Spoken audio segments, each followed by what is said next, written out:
to the Kent Lapp Podcast. I'm going to say 90% of the brands that I work with say, we're cool with you writing exactly how you want to write it because they followed my newsletters or they've read enough blogs, they've read my work, and they just trust me, right? When you make that comment, the work I put out has to there's not a lot of room anymore for you to say, oh, I don't like this, because you hand it over the reins to me. Right. Now, if you as a business owner, excuse me, come to me and say, hey, Cole, I love your writing style, but here's what I'm wanting to do with this article or this landing page or this slogan. This is the feel I have in mind.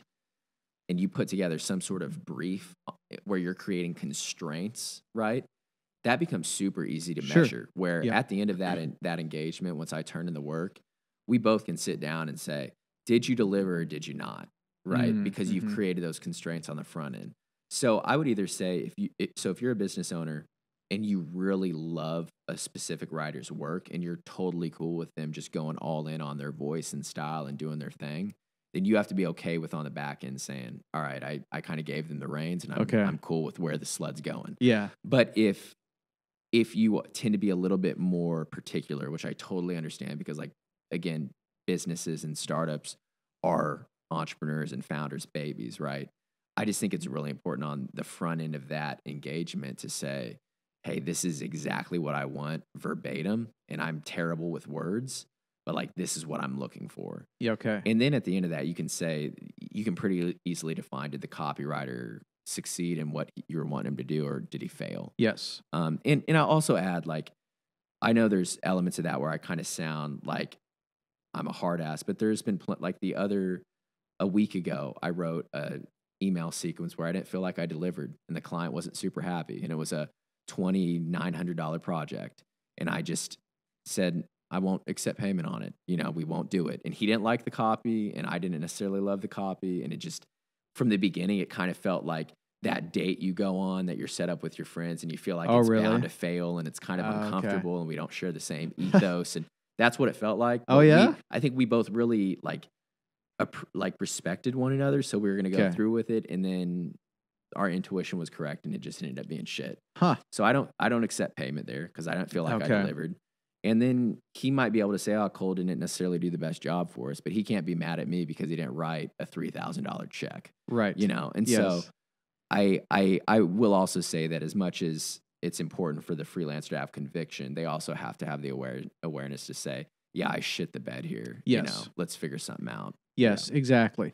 So when that happens, is it because you just weren't vibing with the other party? Is it because their voice and brand you just really couldn't embody? Or was it you were just having a bad day? So like back to the dress up metaphor. There's some, Brad Pitt can play a lot of roles, but there's some roles he can't play. Yeah. Right. Yep. I think as a writer, you definitely, there are, Ogilvy said this in his recent book. He said he's proud to say that he's walked away from 3 times the amount of clients that have fired him. So I think like as a freelancer or as an agency or anyone doing creative work, there's a lot of, there needs to be a conviction of where you say, I see who you are and I see what you're wanting to try to create here, but I'm just not the guy for the job. Yeah. Okay. And it doesn't mean like you're bad or I'm bad. It just is not a right fit. In that particular situation, I just wasn't listening to my gut, Yeah. But there have been many times where there might be some money on the table and I walk away because the last thing you want to do is enter into an agreement and then you feel like you're just taking someone's money, in hopes that you can perform, Yep. So. Yep, that makes sense. Yeah, the position of being, say, the owner or founder of something, and you feel like it's your baby, and other people are writing the content. Like, I've just been there like multiple times. I know what that feels like, and then it's also like, then they're bringing in like probably what is really wise and shrewd and like effective copy, but it's like that doesn't sound like if I talk, that doesn't sound like if I'm talking, and now I feel like you're making me a little bit more hype. Like that's where it always goes. It's like I'm not that hypey. Like can we tone that down? Casual. I'm a little bit more casual. Let's get rid of some exclamation points here. But But then, like, I mean, in a lot of those cases, they were good writers, Mhm, you know? And mhm. so would you suggest that you just try to like stretch yourself maybe even a little bit beyond what you're feeling comfortable with and just kind of trust the writer? Or do you just, as the owner or the founder, just kind of express what you're feeling to that writer?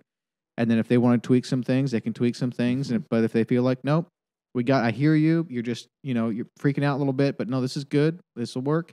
Like just kind of be open and honest with them, kind of let them make the final call? Or how would you kind of give advice for the founder or the owner on whether to make force changes or just go with it? Mhm, mhm. So there's an element of I do think like founders and entrepreneurs, they need to have some balls to a degree, where if they want to stand out in all of these websites that are out there, they have to be open to saying something that might be a little bit edgy, right? Or a little bit Mm. more honest than they would like it to be. But I do think that that is very different than maybe them feeling as though the copy is forcing them to pretend to be something that they are not, right? And sometimes with copywriters, or writers, or graphic designers, anyone, right? That they just might not have the style to Mhm. really get that brand where they want to go. And so I just think the founder, to a degree, needs to kind of have uh, some awareness to say, okay, is this me being sort of like resistance, what Stephen Pressfield talks about, where resistance is like this beautiful compass. I mean, if I wake up tomorrow morning, the thing that I don't want to do most is probably the thing that I most need to get done that day, right? Like Yeah. today, it was working on this landing page for a client that I was struggling with. I was putting it off, writing some poetry, drinking coffee, sending out a email to sticky notes. And then finally I'm like, okay, I gotta do this thing, right? Yeah. Resistance is a beautiful compass in that way, where if I feel like there's a lot of wind blowing at me in this direction, I don't want to go that way, good indicator that I need to go that way. Yes. Yep. I think founders need to be aware of that, on like, Mm. if copy is challenging them from a resistance standpoint Yeah. of like, Okay.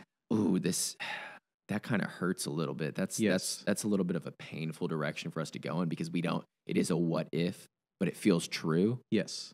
They need to go in that direction, I see. Yeah. That makes right? sense. But Yeah. if they feel like they're throwing on a mask, then nah, Yes. just find another copywriter.